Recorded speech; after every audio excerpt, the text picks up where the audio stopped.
Assalamualaikum warahmatullahi wabarakatuh. Eh, Bertemu lagi dengan kami berempat dari kelompok 22 dalam video ketiga dari 4 video yang akan kami upload. Eh, Pada video ini kami akan menjelaskan tentang sistem register dan sistem login yang kami buat menggunakan library Mythos dari Codeigniter 4. Kami akan menjelaskan fitur-fitur tambahan yang disuguhkan oleh Mythos dan juga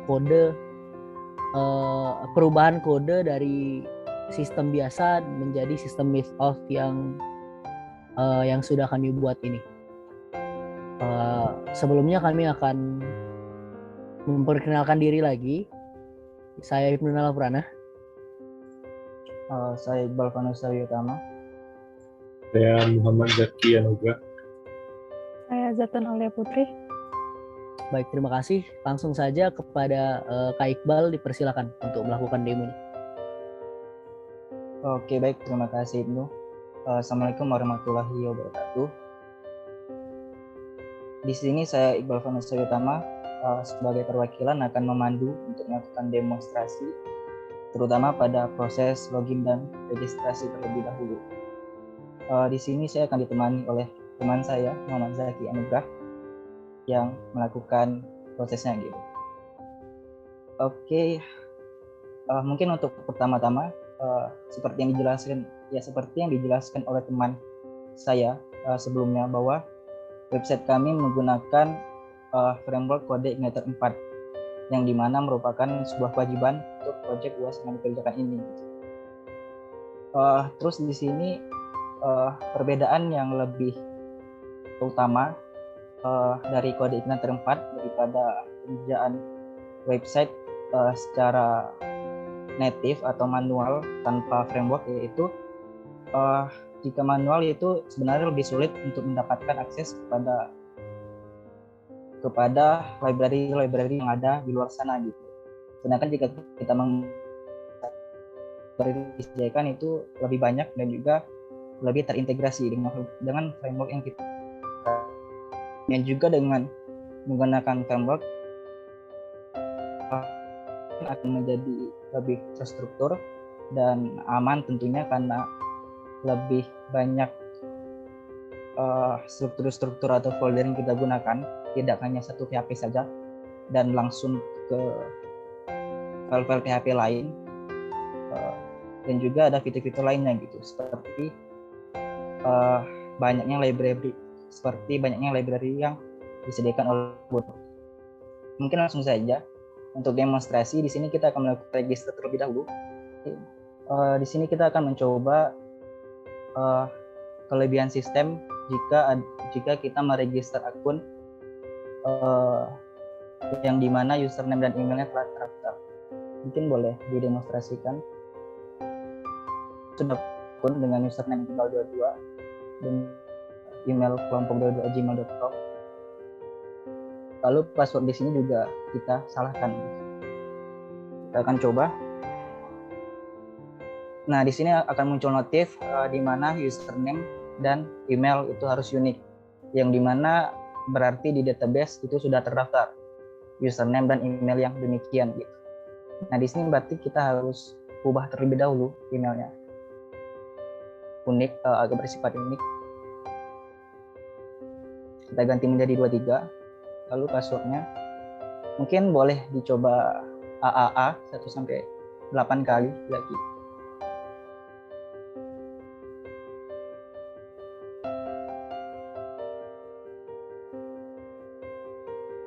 Oke, di sini muncul lagi notif bahwa password harus berisi paling tidak itu sepanjang 8 huruf. Dan juga password 1 dan password 2 tidak sama. Kita coba lagi menggunakan password. Jika passwordnya itu bersifat common atau mudah ditebak, kita coba di sini huruf A dengan panjang 8, diulangi, centang agree, lalu kita register. Di sini muncul notif bahwa password tidak boleh bersifat common atau mudah ditebak gitu. karena tadi kita menuliskan huruf A sebanyak 8 kali. Kita ulangi lagi, kita isi password. Kita coba password pertama dengan password kedua itu tidak sama.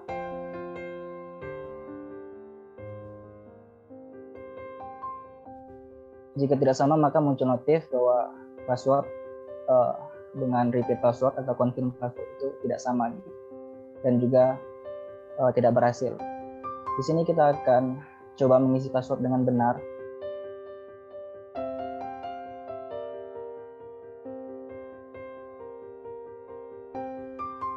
Ya, maka register berhasil dan kita kembali ke halaman login. Kita masukkan passwordnya salah. Kita coba login. Maka kita akan dilempar kembali ke halaman login dengan pemberitahuan bahwa password dan email itu tidak cocok atau passwordnya salah. Kita masukin ulang Iqbal 23 dan passwordnya benar. Ya, maka login berhasil lagi. Mungkin sekian untuk proses login dan register. Terima kasih kepada Zaki juga. Saya kembalikan ke Ibu. Baik, terima kasih Kak Iqbal, terima kasih Zaki. Selanjutnya saya akan membahas mengenai kode yang kami gunakan dan perbedaannya dengan kode yang kami gunakan dalam proyek UTS yang telah kami buat sebelumnya. Langsung saja. Saya Ibnu Nala Prana dan saya akan menjelaskan sedikit mengenai perubahan kode yang kami gunakan pada video progres kedua ini. Sebelumnya seperti yang sudah disampaikan oleh teman-teman sebelumnya, kami memanfaatkan library Mythos yang dirancang khusus untuk CodeIgniter 4 oleh Lonnie Ezel untuk membuat sistem registrasi, login, dan sedikit edit database. Dengan menggunakan library ini, tentu saja terdapat sedikit perubahan yang cukup signifikan pada kode yang kami gunakan dibandingkan dengan sistem yang kami miliki pada tugas UTS sebelumnya. Langsung saja saya mulai pembahasannya. Di sini seperti biasa CSS dan bagian head, langsung ke bagian body aja. Langsung kita mulai di sini di line 117. Dengan menggunakan library ini, kami harus setidaknya ada beberapa segmen itu kami harus menggunakan bahasa yang sudah dibuat oleh Lonnie Ezel itu sendiri. Seperti contohnya di sini di H1. Di sini seperti yang kita ketahui sebenarnya dapat diisi apa saja. Title yang akan kita gunakan pada bagian, saya pindah dulu pada bagian ini. Di sini tertulis login, sedangkan pada H1 di sini tertulis dalam PHP echo length of login title. Jadi maksudnya length of .login title itu isi dari auth.login title itu adalah kata-kata login ini. Sesimpel itu. Langsung saja masuk ke 120. Line 120 di sini ada PHP baru nih. PHP yang isinya echo view. Di sini terdapat directory myth/auth/view/message block. Jadi PHP ini berfungsi untuk menampilkan suatu message yang akan tampil apabila terjadi suatu penginputan data, baik itu penginputan data yang benar atau penginputan data yang salah. Agar dapat lebih jelas lagi, kita buka saja directory ini myth of views message block. Sebentar. Vendor. Okay. Baik. Vendor myth of cari views, ini views ketemu dan ini ada message block. Oke. Dapat kita lihat sama-sama di sini. Ada 3 PHP. Yang pertama PHP yang pertama ada conditional if session has message, maka akan muncul div ini. Div ini akan muncul pada posisi line 120 ini. Dia akan muncul di sini apabila kondisi ini terpenuhi. Jadi PHP if session has message, apabila sessionnya memiliki message. Kita skip dulu ke yang ini agar lebih mudah untuk dipahami. Di sini ada PHP selanjutnya, conditional selanjutnya, apabila session has error, maka div ini yang akan tampil menggantikan line 120 pada bagian login PHP tadi. Apa maksudnya ini? Apa maksudnya kode ini? Jadi apabila terjadi suatu error pada inputan data, maka akan muncul div dengan kelas alert danger, berarti dia bakal merah, dan bakal muncul echo session error. Jadi akan diekokan session error. Apabila tidak terjadi error, berarti message ini. Jadi alert sukses, bakal muncul div dengan kelas alert sukses, berarti dia biasanya hijau dan bakal muncul message yang ini. Jadi ini bakal mengikukan message ini akan mengikukan error. Saya lupa di mana di mana file message dan file error ini diletakkan. Namun ini tidak saya ganti, tidak saya otak-atik berdasarkan ini semua dari library Mythos-nya Loneasel itu sendiri. Selanjutnya ada yang ketiga nih. Yang ketiga ini ada conditional lain. If session has errors. Ini error, berarti errornya lebih dari satu dong. Jadi apabila dia lebih dari satu, akan muncul kelas ini, akan muncul unsorted list malahan. Dengan kelas alert danger, berarti dia akan merah juga. Tapi di sini dapat kita lihat ada for each, ada looping. Jadi untuk setiap error pada session ini akan as variable error, maka bakal diekokan variable error itu. Jadi agar lebih mudah untuk ditelaah, kita praktekkan saja. Saya akan mempraktekkan yang error ini saja dulu, karena errornya hanya satu. Jadi apabila saya masukkan ini sudah ada kelompok 22, pada database yang saya miliki sudah terdaftar kelompok 22, namun passwordnya akan saya asal-asalkan. Jadi saat saya login, dia bakal muncul. Ini terdapat di line 120 pada login PHP. Line ini bakal muncul. Dia ini isinya ini. Session error ini adalah ini. Dia bakal muncul apabila terjadi error. Nah, untuk praktek dari yang ini itu kita masuk ke sini saja. Oke, jadi pada sistem register seperti yang sudah dijelaskan rekan saya sebelumnya, ada beberapa error yang akan menampilkan berbagai macam message. Yang pertama di sini ada apabila username-nya sudah terdaftar. Di sini ada username Noni sudah terdaftar, dan emailnya di sini ada NN Hikmah udah terdaftar juga. Passwordnya itu kita bikin, kita samakan saja, tidak apa-apa. Apabila saya ini ada dua error message. Nah ini, jadi apabila sessionnya memiliki errors plural, ada 2 error atau lebih, atau 3 atau 10, dia bakal menampilkan list UL, makanya dia ada titik di sini dengan kelas alert danger merah seperti biasa, dan di sini ada looping. Untuk setiap error akan diekokan errornya di sini. Jadi untuk setiap error yang pertama ini sudah terdaftar, dia akan diekokan di sini. Error yang kedua ini sudah terdaftar, dia akan diekokan di sini. Itu untuk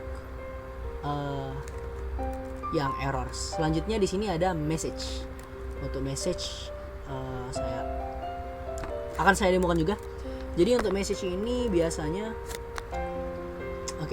saya akan melakukan register akun yang benar-benar baru. Contoh misal pweb2 Pak Ali. Sebentar, pweb2 Pak Ali gede. Di sini ada pweb2@gmail.co.id. Di sini ada password.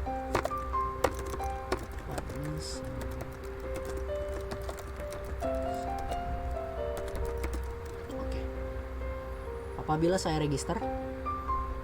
Oh, nggak sama, sorry.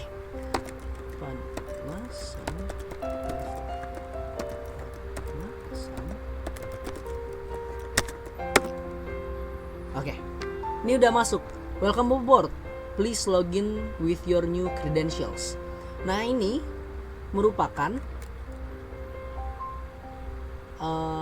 PHP yang ini, PHP message ini. Apabila session ada message, maka akan muncul div dengan mengikokan message itu sendiri. Dan ini ada alertnya sukses bukan danger, berarti dia hijau. Ini dia. Jadi itu penjelasan untuk PHP di line 120 bagian login. Selanjutnya kita masuk ke form. Berarti masuknya ke sini sudah nih. Di form ini yang pertama ada action. Nah, ini berbeda dengan form yang biasa kita pelajari, yang biasa kita gunakan selama perkuliahan dengan Pak Ali. Form action yang dulu itu biasanya form action itu actionnya itu diisi pada file mana yang mengandung query untuk mengirimkan data yang disubmit ke database.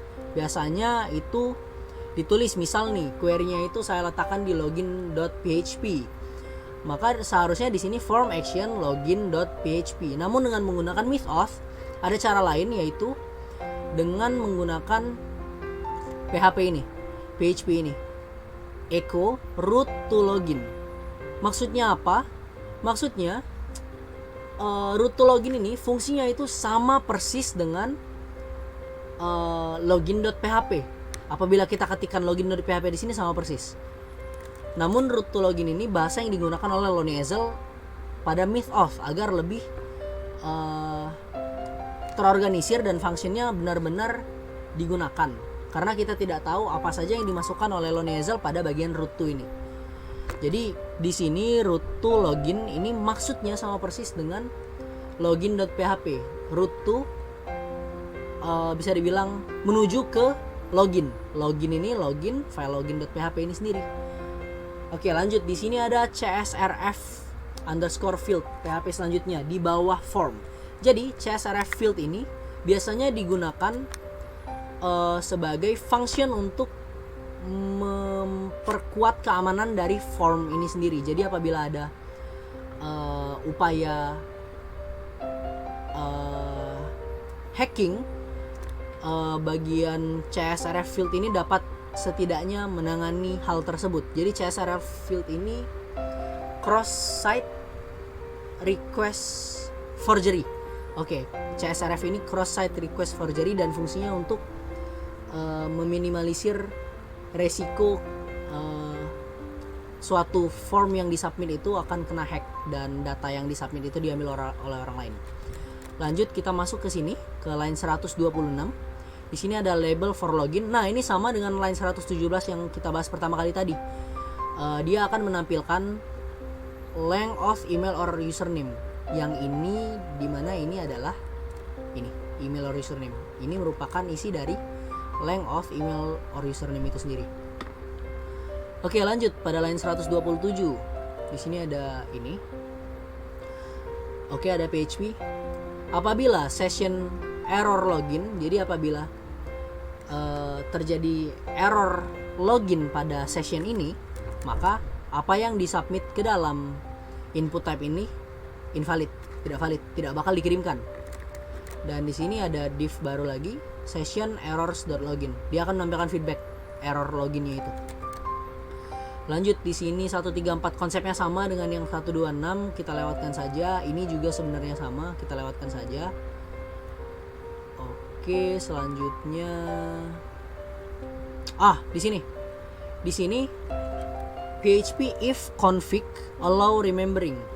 Jadi di bagian config. Jadi config ini ada di, kalau tidak salah di auth.php. Ya, benar. Di auth.php. Jadi apabila config allow remembering ini dihidupkan. Jadi allow remembering ini ada di sini. Ini fitur dari Lonnie Ezell juga. Jadi pada line ini pas bener 182 public, apabila allow remembering ini dihidupkan,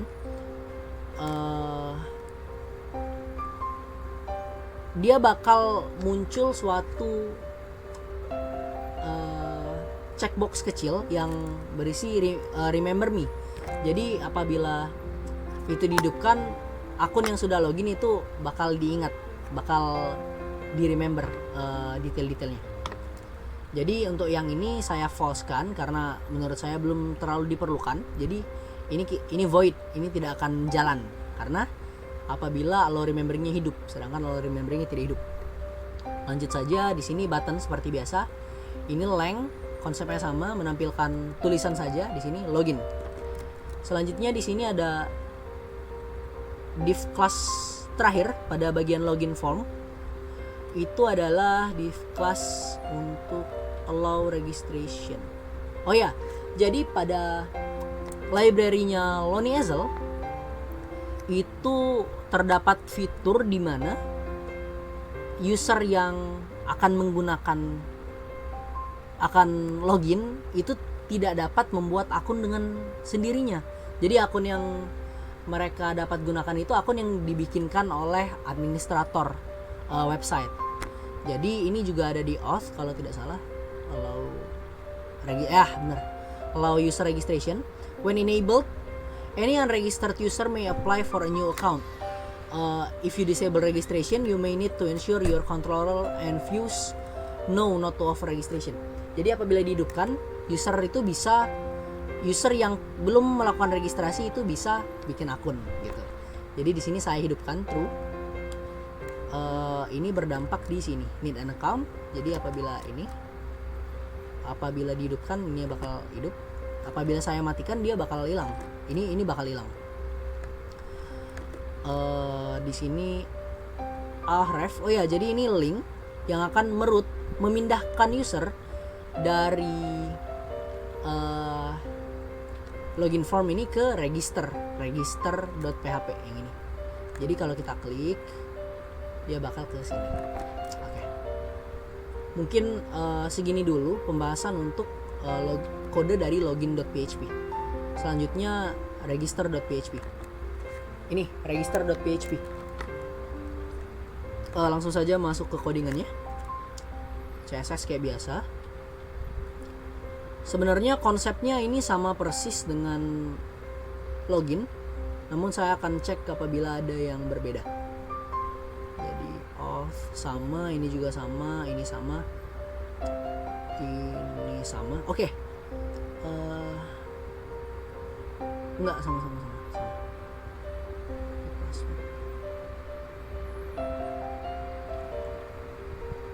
Oh ya, mungkin ini nih. Paling ini aja perbedaannya. Sebenarnya ini memang berbeda, bentuknya berbeda, namun konsepnya itu sama persis dengan apa yang sudah saya jelaskan pada login.php.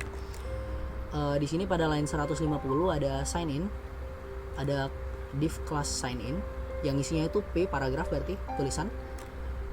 Akan memunculkan already registered, ini already registered sign in. Jadi di sini ada link, dia bakal root ke login. Jadi apabila kita klik akan balik ke login.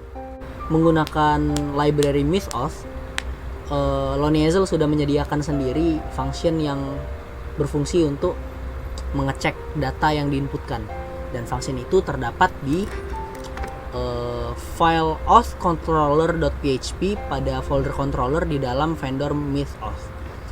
Jadi ini ada functionnya namanya public function attempt login. Jadi akan melakukan login. Jadi di sini ada rules yang pertama. Rulesnya login, dan login itu required, dan password itu required. Jadi selanjutnya masuk ke sini saja. Jadi apabila valid fields dalam config dalam auth.php itu ada email di sini. Sebentar. Ini valid fields. Apabila ada email, maka apabila sama dengan email maksudnya, maka rules loginnya itu harus menggunakan email yang valid. Jadi email yang valid itu adalah suatu kata-kata, misal abcd@gmail.com atau @apa.co.apa gitu, atau misal @school.ru atau apa, pokoknya dia harus dan dot gitu loh setelah abcd bla bla bla itu. Jadi itu rulesnya. Ini rules yang harus dipahami apabila valid field yang dimasukkan di dalam auth ini email. Oke, lanjut. Apabila rulesnya ini tidak tervalidasi, maka akan ditampilkan error nih, dan bakal muncul get errors. Lanjut, di sini ada 3 variabel. Yang pertama variabel login, variabel password, dan variabel remember. Nah, ingat di sini ini merupakan query yang digunakan. Kalau biasa kita pakai query, pakai MySQLi query bla bla bla. Nah, ini kita menggunakan ini variabel this request get post, mengambil post. Jadi apabila ada form yang disubmit dengan method post dengan nama login, bakal masuk ke variabel login. Dengan nama password bakal masuk ke password. Dengan nama remember apabila dicentang variabel remember, dan apabila variabel remember itu diaktifkan di bagian auth.php, apabila diaktifkan dan di sini kita tidak diaktifkan, false, dia bakal disimpan ke variabel remember. Nah, di sini ada variabel type. Jadi variabel type ini seperti yang sudah dikomen oleh Loni, determine credential type. Jadi tipe inputan yang dimasukkan. Jadi apabila tipe yang dimasukkan itu email, maka ini pengecekannya. Apabila dia email, maka email type-nya itu bakal email, bakal dimasukkan ke dalam variabel ini. Apabila dia bukan email, dia bakal berarti username, berarti dia bakal masuk di sini. Selanjutnya ini ada try to log them in, mencoba untuk meloginkan akun itu. Jadi apabila variabel this diautentikasikan dan akan dilakukan attempt melakukan login, di mana password itu sama dengan password. Jadi password ini password yang sudah disimpan itu, password yang ada di database itu sama dengan password yang disimpan di sini tadi. Ini apabila sama maka, dan apabila di remember, apabila tidak sama not, maka akan muncul error. Sebaliknya apabila sama dilanjutkan. Apabila sama dia bakal langsung lompat ke sini. Jadi apabila is the user being forced to reset their password? Apakah usernya dipaksa untuk mereset password? Nah, ini berarti fitur reset password yang tidak kita hidupkan di bagian auth.php ini. Ada reset password namun tidak kita hidupkan. Jadi tidak apa-apa, tidak usah. Kita lewatkan saja yang ini. Langsung masuk ke sini. Variabel redirect URL. Session index. Jadi apabila tidak terjadi error di sini, maka user akan di-redirect ke index.php. Dengan site URL-nya itu slash. Jadi benar-benar index awal. Slash langsung saja. Jadi misal localhost port 8080 slash, dia bakal langsung masuk ke index dan bakal di redirect dengan cookies, bakal ada message login sukses. Jadi itu untuk function attempt login. Ini logout akan kita bahas nanti pada video selanjutnya.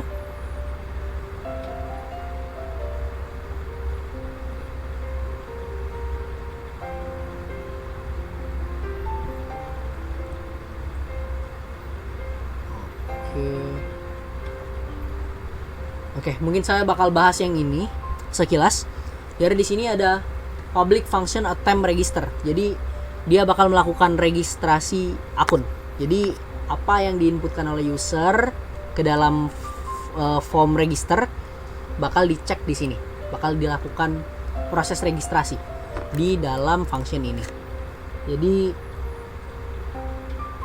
cek apabila registration is allowed. Jadi seperti yang sudah saya jelaskan sebelumnya, di bagian auth ini ada allow registration. Kita terukan apa berarti dia di allow registration itu, jadi user boleh melakukan registrasi. Jadi apabila allow registrationnya not, tidak di-allow-kan, tidak diperbolehkan, maka bakal error. Namun selain itu, berarti langsung lompat, ini kita voidkan ke sini. User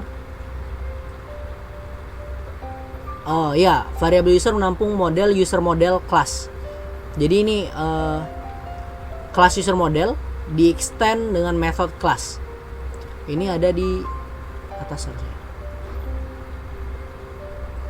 Ya, ada di bagian model, myth auth model, user model ada di sini. Itu file default dari Loni dan kita tidak usah cek ke situ dulu. Kita langsung ke sini saja. Balik lagi. Ini ada rules sama seperti login tadi, ini juga ada rules, ada aturannya. Apabila username username-nya itu required, dan username-nya itu boleh alpha, boleh numeric, boleh space, dan minimal panjang username itu 3, min length-nya 3, dan maksimalnya itu 30. Dan dia itu harus unik. Berarti harus unik ini berarti username yang akan didaftarkan tidak boleh sama dengan apa yang sudah terdaftar. Selanjutnya masuk ke email. Jadi email yang dimasukkan itu required, harus dimasukkan, dan itu harus valid, merupakan suatu email.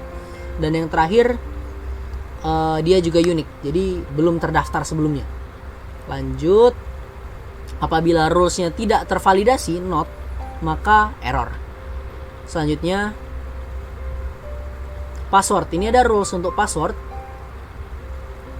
Jadi passwordnya itu required dan dia strong password, dia harus strong. Jadi ini strong password ini dia ada berbagai macam rules dan kategori, di mana saya lupa diletakkan oleh Loni di mana. Namun bakal saya review lagi pada video selanjutnya apabila saya sudah menemukannya. Nah, di sini ada pass confirm, dia required dan dia harus match dengan password yang dimasukkan. Jadi harus sama. Oke, lanjut. Apabila rulesnya ini tidak tervalidasi, apabila rulesnya salah, error. Selanjutnya save the user. Kita akan menyimpan usernya di sini. Jadi apabila biasanya kita melakukan query, dan di sini beda lagi. Di sini ada allow post field. Dia bakal menampung password dan personal field dari config dari sini, dari auth dan valid fields. Sebentar.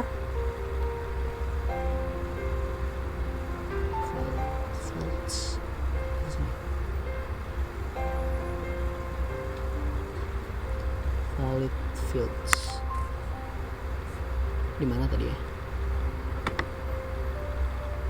Oh ini apa sih? Ya, jadi dia personal fields dan valid fields. Jadi dia apakah dia valid? Apakah dia ini termasuk email atau username? Ini untuk valid fields dan ini untuk personal fields, di mana di sini saya kosongkan. Jadi personal fields ini berfungsi Loni memberikan suatu fitur di mana apa yang dimasukkan oleh user untuk password itu tidak boleh mengandung data yang terkoneksi dengan diri dia, jadi tidak mudah untuk ditebak oleh hacker. Jadi di sini misal contohnya personal fields first name dan last name. Apabila kita masukkan first name dan last name di sini, maka user yang akan melakukan registrasi itu tidak boleh memilih password yang mengandung nama awal atau nama akhirnya. Begitu. Jadi langsung saja new user membuat user baru dengan get post, dengan mengambil data yang disubmit melalui metode post yang sudah ditampung oleh ini. Selanjutnya apabila membutuhkan activation, jadi di sini ada fitur satu lagi, fitur aktivasi akun. Jadi Loni juga memberikan fitur di mana kita para developer web dapat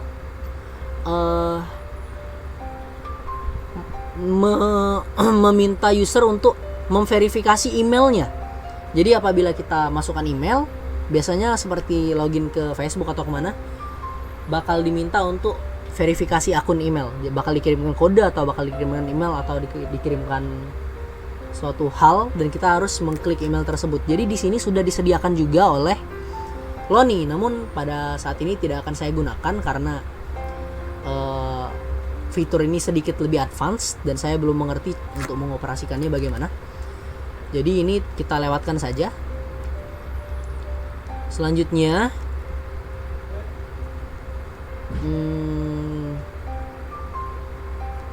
Oke, apabila default user groupnya itu empty, dia bakal usernya itu jadi user group ini Loni juga memberikan fitur di mana para user yang melakukan registrasi, akun-akun yang ada dalam database itu dapat di-assign ke role-nya masing-masing.